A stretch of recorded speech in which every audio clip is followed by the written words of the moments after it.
Yeah, so basically, I was like already like recording a video, but I guess it wasn't recording. So it's pretty much a recap. It was just pretty much reacting to why Young Don left Christianity by Crispy, and he's pretty much like just debunking, like counter. I'm not gonna say counterattack, but like countering what Young Don is saying, and what I was speaking about is how like you're gonna have to face hardship, and it's gonna be like hard, and you just keep on trying, you'll get there. But you always have to give it to God. You can't really, you can never control. Or yes, you can. Let me not say that. You can control the situation.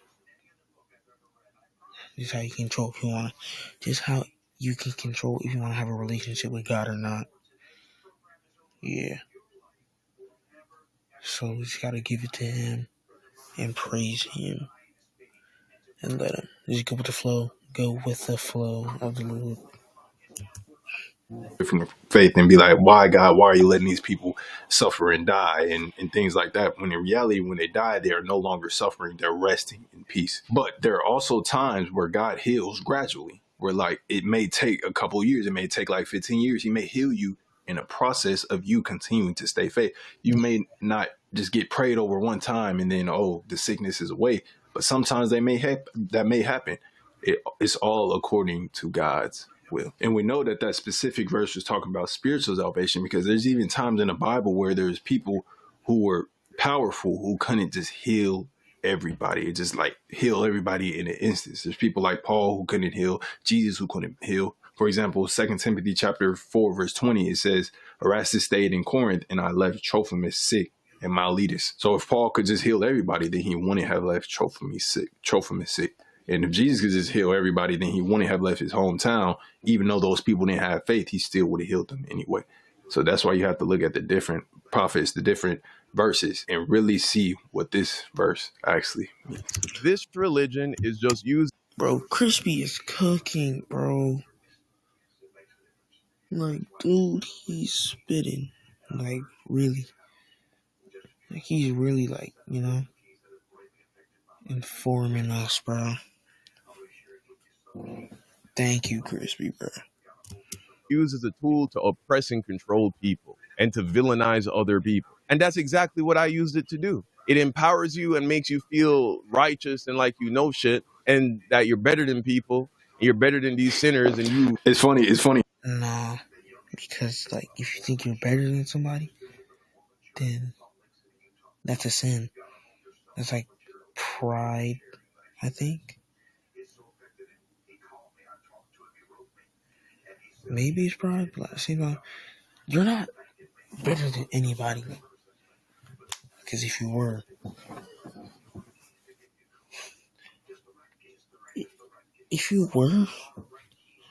you would just, everybody would know. It was like, oh yeah, he's better than this guy. Or she's better than this guy. You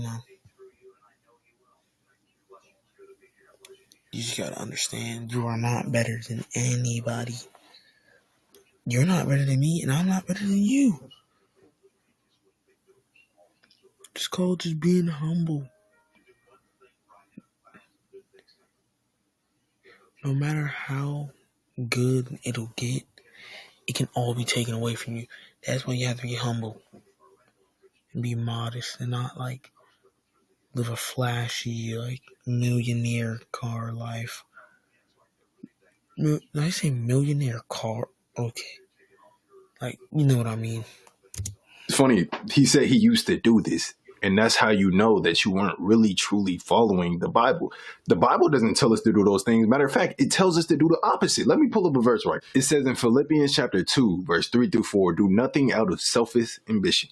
Meaning, you don't go out there trying to prove everybody right, that Jesus is right. Do it because you truly believe in Jesus and you want to see them saved. Don't do anything out of selfish ambition or vain conceit. Rather, in humility, value others above yourself. So you can't put others before yourself. You can't degrade other people just because they live in sin, because you sin too. We're supposed to walk with humility. To even finish the verse, it says, not looking to your own interests, but each of you to the interests of others. And so you're supposed to put others first. You're supposed to do things for the interests of other people, wanting them actually be saved. You're supposed to go in them spreading the gospel, not spreading hate. That's how you know that you are a true follower of Christ. If you are walking how Christ did, walking in love and not pride. And that was going to be the last thing I reacted to. Later on in the video, he talks about like, oh, prove to me, let's go to a cancer center and just look at these people or go heal people right in front of me and things like that. He needs a sign. And he talks about how, yeah, a lot of like people who don't believe in the Lord, like they expect like a miracle just to be like thrown in their face. And a lot of people who like want to believe in the Lord is like, Lord, they would think, if the Lord shows up right now, I'll follow Christ. And that's not how it's supposed to be. You're supposed to just follow Christ out of the love, not out of proof. That's what having faith is. Like having trust. Trusting that you will be safe when you walk across the street. And like trusting that you're going to wake up tomorrow. In all actuality, you really just don't know. But you just have faith and have hope. how the word says, a evil generation seeks a sign. And then he also points out another verse where he says many signs will come. So like I promised, I'm going to react to a video I'm just going to type in YouTube, like miracle healings I'm just going to type in miraculous healing testimonies and see what pops up. I'm going to just watch the first one that pops up. I didn't even put healing testimonies from God. I just put miracle healing testimony and seeing how God actually works to this day. So this was 14 years ago, but this is the first one to pop up. So when I was in my early 20s, my appendix ruptured and caused all kinds of damage. Oh. After the surgery, I kept getting sicker and sicker and could never seem to recover. It got to the point where I couldn't eat or drink, and the pain was unbearable 24 hours a day. My weight dropped to 87 pounds, and I was slowly starving to death. Hey. Finally, after months of testing, I was diagnosed with Crohn's disease. I had 5 major surgeries, spending weeks at a time in the hospital, and had too many trips to the emergency room to count. I couldn't eat much of the time. My diet was extremely restricted because eating caused so much pain. I was taking over 20 pills a day just to be able to function. Our whole life was controlled by the disease. This went on for over 17 years. 17 years. I can't. Wow. I grew up in a Christian home. Hold on, before I keep going, this is exactly what Young Don was talking about when he said, oh, well, why do I go to prayers and it doesn't work? I go to different churches and I don't, get healed, or these people don't get healed and things like that.